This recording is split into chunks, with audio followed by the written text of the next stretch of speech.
नमस्कार, मैं एल के Gautam advocate YouTube channel legal right and procedure में आपका स्वागत करता हूं। सीआरपीसी की धारा 437 जमानत के संबंध में बताती है, ऐसे नियमों का प्रावधान करती है जिनमें जमानत दी जा सकती है। अधिकतर हम इस धारा की उपधारा 1 में कार्य करते हैं और उसे प्रयोग करते हैं, यानी इस धारा की उपधारा 1 अक्सर करके जमानत प्रार्थना पत्र लगाए जाते हैं और जमानत प्रार्थना पत्र को स्वीकार या अस्वीकार किया जाता है। यह धारा ही चलन में है। पक्षकार भी इसी चलन को जानते हैं।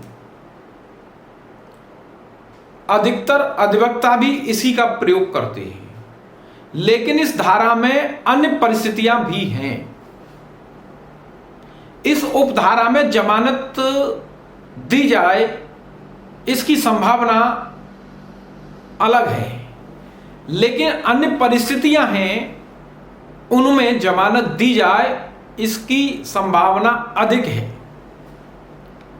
मैं वो परिस्थितियां आपके सामने रखने का प्रयास कर रहा हूं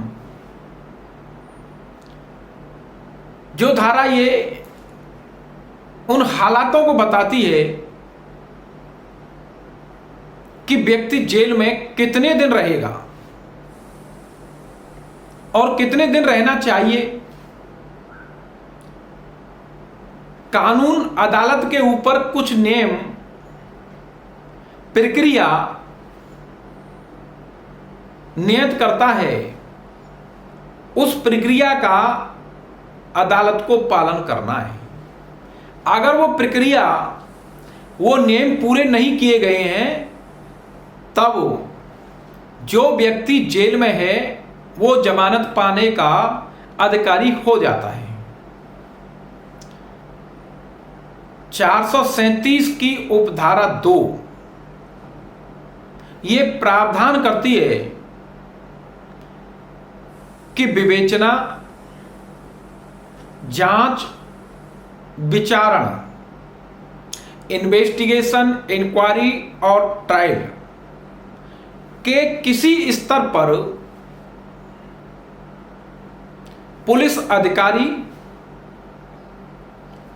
कोर्ट को यह प्रतीत होता है कि किसी गैर जमानती अपराध में वो व्यक्ति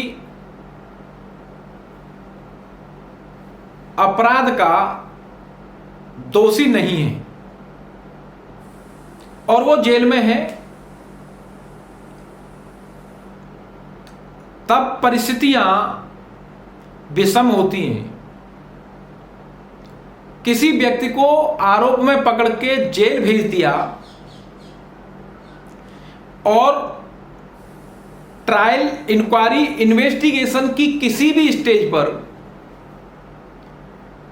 यह विश्वास हो जाता है या जानकारी होती है कि यह व्यक्ति दोषी नहीं है और उसकी जमानत कभी खारिज भी हो गई हो, कभी प्रार्थना पत्र शुरुआती दौर में लगाया गया हो, परिस्थिति कुछ भी हो और उसके बाद यह जानकारी होती है, यह विश्वास होता है कि वो व्यक्ति विश्वास या उचित आधार नहीं है कि उसने अपराध किया है, तब ऐसा व्यक्ति जमानत का अधिकारी हो जाता है। वो एक परिस्थिति उदाहरण के तौर पर मैं आपके सामने रखने का प्रयास कर रहा हूं। सेक्शन 169 सीआरपीसी के अंतर्गत पुलिस ये रिपोर्ट देती है कि सफिशिएंट एविडेंस नहीं है, पर्याप्त आधार नहीं है और वो व्यक्ति जेल में है। यह धारा अक्सर करके इसी में प्रयोग होती है या अन्य कोई परिस्थिति होती है। मटेरियल आता है, पुलिस रिपोर्ट आती है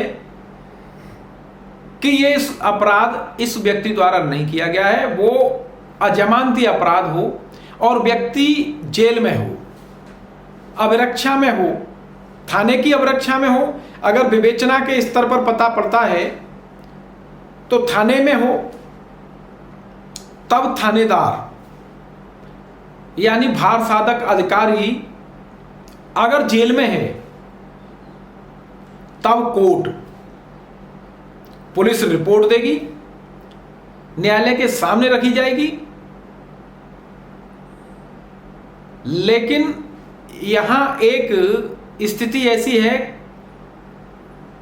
कि जांच करने के लिए पर्याप्त आधार हो, यानी जो बंद है उसने अपराध नहीं किया, ये विश्वास हो गया, लेकिन उस संबंध में, अपराध के संबंध में जांच करने का आगे आधार है, तब अदालत या पुलिस ऑफिसर उसे जमानत पर छोड़ सकता है,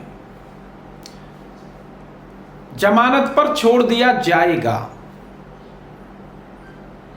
परंतु कोई न्यायालय या पुलिस अधिकारी अपने स्वविवेक से उसे जमानत पर प्रतिभूओं रहित, यानी इसका आशय है उस व्यक्ति को पीवी मुचलका पर्सनल बॉन्ड पर छोड़ देगा अगर उसका समाधान हो जाता है।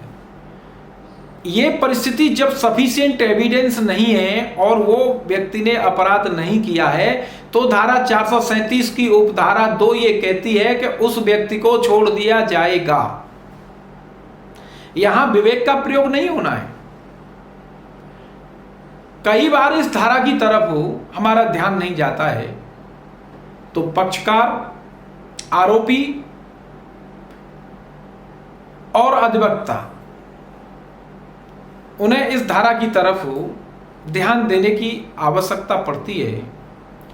आप अपने व्यक्ति को छुड़ा सकती हैं। आगे 437 की उपधारा 6 ये कहती है कि किसी मजिस्ट्रेट ट्रायल में कोई व्यक्ति अजमानती अपराध के आरोप में जेल में है और उस मुकदमा का विचारण 60 दिन के भीतर पूरा हो जाना चाहिए। जिस दिन प्रथम तारीख से 60 दिन, चार्ज लगने के बाद गवाही के लिए जो तारीख नियत की जाती है, यानी कोई एक तारीख जो गवाही के लिए प्रथम तारीख है, इसके बाद 60 दिन, और 60 दिन के भीतर गवाही पूरी नहीं होती है और वो व्यक्ति पूरे दौरान, यानी अरेस्टिंग से लेकर के उन 60 दिन को पूरे होने तक अभिरक्षा में रहा है, तब न्यायालय ऐसे कारणों को लिखने के बाद, अन्यथा कोई ऐसा विशेष कारण नहीं है कि उसे न छोड़ा जाना चाहिए, ऐसा कोई कारण न हो, तब यदि 60 दिन में ट्रायल पूरा नहीं हुआ है तो उसे जमानत पर छोड़ दिया जाएगा। बहुत सारे लोग जो जमानत नहीं ले पाते हैं या आर्थिक कारणों से कोई वकील नहीं कर पाते हैं, लेकिन समय निकल जाता है, चार्जशीट दाखिल हो जाती है और 60 दिन हो जाते हैं एविडेंस में, तब वो व्यक्ति जमानत पर छूटने का अधिकारी है। धारा 437 की उपधारा 7 भी निर्णय से पूर्व छोड़ने का प्रावधान करती है। कोई व्यक्ति जो अभिरक्षा में रहा है, गैर जमानतीय अपराध के मुकदमे का सामना कर रहा है, विचारण से पूर्व, विचारण पूरा होने के बाद, निर्णय से पूर्व, अगर वो व्यक्ति अभिरक्षा में रहा है और अदालतें इस निष्कर्ष पर पहुंचती हैं कि दोषी होने के संबंध में पर्याप्त साक्ष्य नहीं है, यानी पूरा ट्रायल हो गया, कंप्लीट हो चुका है, लेकिन निर्णय सुनाने के लिए कोई तिथि नियत कर दी गई है,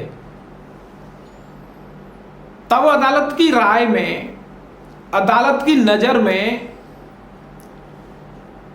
यह भरोसा होता है, यह विश्वास होता है कि आरोपी ने अपराध नहीं किया है, दोषी नहीं है, तब अदालत उसे पर्सनल बॉन्ड मुचलके पर छोड़ सकती है। यह धारा सुविधा के लिए है। इस धारा के अंतर्गत भी आरोपी छूटने का अधिकारी हो जाता है अगर न्यायालय अन्यथा कोई कारण नहीं देती है। यानी धारा 437 की उपधारा 1 को छोड़ करके अन्य धाराएं जो परिस्थितियां बताती हैं वो आपके छोड़ने की, जमानत पर रिहा होने की, व्यक्तिगत मुचलके पर रिहा होने की संभावना को बढ़ा देती है। इसके माध्यम से मेरा आशय ये रहा कि हम उपधारा 1 में अधिकतर आवेदन देते हैं, लेकिन अन्य धाराओं के साथ अन्य उपधाराओं में भी हमें अदालत से रिहा होने की गुजारिश करनी चाहिए, क्योंकि ये आसान है और हमारी छूटने की संभावना को प्रबल बना देते हैं। ये सरल भाषा में मैंने आपके सामने रखने का प्रयास किया है। ये मेरे राय थी। आप अपनी राय को कमेंट बॉक्स में अवश्य लिखें, या कोई प्रश्न है तब भी कमेंट बॉक्स में अवश्य लिखें, और मेरे वीडियो को लाइक, सब्सक्राइब, शेयर अवश्य करें। अगर आपने YouTube को सब्सक्राइब नहीं किया है तो प्लीज़ उसे सब्सक्राइब करिए, जिससे मेरा हौसला बढ़े और मैं आप तक कानूनी प्रावधानों को सरल भाषा में पहुंचाने का प्रयास करता रहूं। धन्यवाद।